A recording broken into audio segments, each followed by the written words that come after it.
MS tries to take a lot of things from me. It tried to take away my character, my humour, my personality, and it was taking all those things. The things that I liked about myself, I was losing all them. So then, eventually you reach a stage where you just say, listen, I can't go on like this anymore. I have to move from here, so Gareth without MS, and to Gareth with MS. And when you do that, a lot of things become easier. But that actual movement from Gareth without MS to Gareth with MS has been long. It's been long. Well, I would say, like, me, myself, I would say 5 years. I first noticed symptoms when I was in New Zealand. I was on doing adventure sports with my friend, Ian. We were in Queenstown at the time, I think, and we were just about to do a lot of bungee jumps and all that crazy stuff. So we were doing sprints, messing about with all the other people that were with us, and I just fell over. It literally just fell over. And so I didn't really know what to think.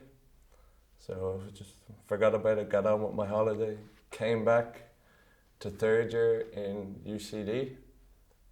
During that time, I noticed blurry in my left eye, and I was in Lansdowne Road at the time, watching a match, and I was waiting for the train, and I was looking up when was the next train on the timetable, and my left eye, I couldn't see out of my left eye, so I was walking around like this. So that was with me for around 2 weeks, maybe. And I very ignorant of the whole thing. I went to college, did whatever a normal person does. And towards the end of college, I got a lumbar puncture, and then did my exams. 2 weeks later, then I was diagnosed that I had MS. I didn't know what that was. So I didn't really know how to take it. They just said, you have this, but I didn't know what it was. My mum was with me at the time, and when we came home and we told my dad, they were in the garden and I was in the living room, and my mum and dad were outside, and I could see my mum crying, and I said, oh, this must be really bad now, because they obviously knew what it was, and I was very ignorant of the whole thing.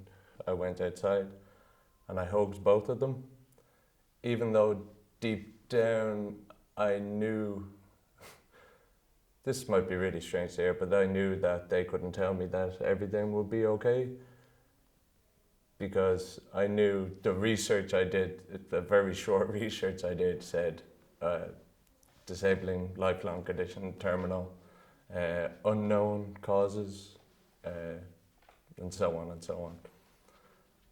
I got the feeling that I was totally on my own when I had this, because it's weird.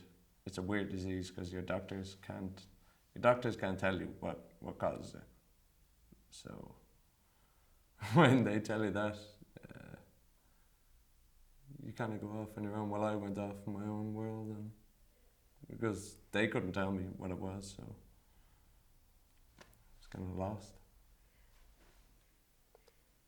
I told my friends straight away I had MS. Only my very close friends, so that would be 4 or 5 people.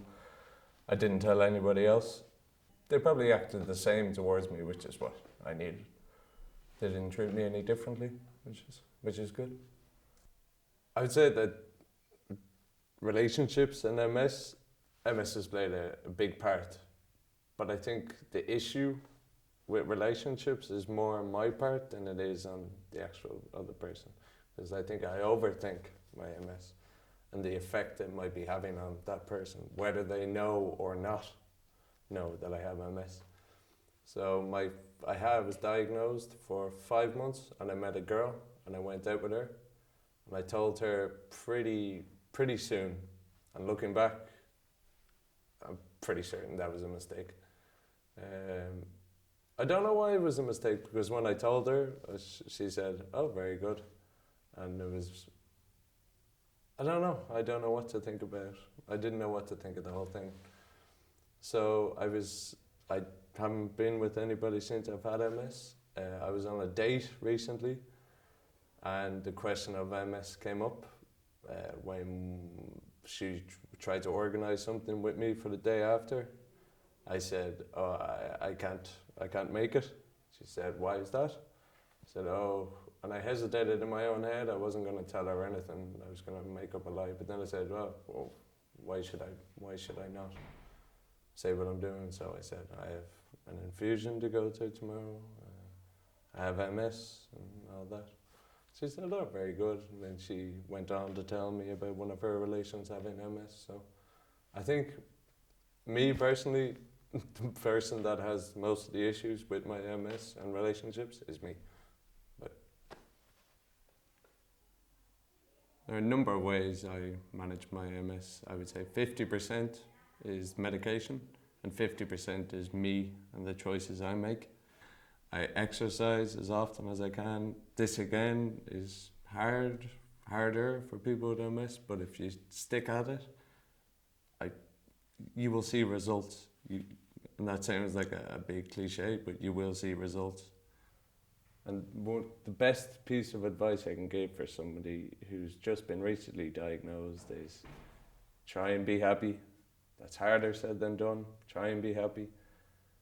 Talk. If you're feeling really, really low, talk to people. And just know that we're a community, the people who have MS. You'll soon come to realise this. We're a community. You need us, I need you, everybody needs you. We're all in this together.